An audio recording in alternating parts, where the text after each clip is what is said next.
স্বার্থপর এই দুনিয়া খোদার কসম কারোর জন্য থামে না, বড় স্বার্থপর।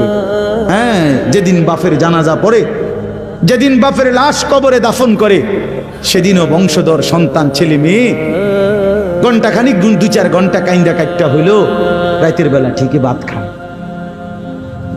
হ্যাঁ, পাশের ঘর থেকে খানা আনে, বাবারা ঠিকই খায়। স্বার্থপর দুনিয়া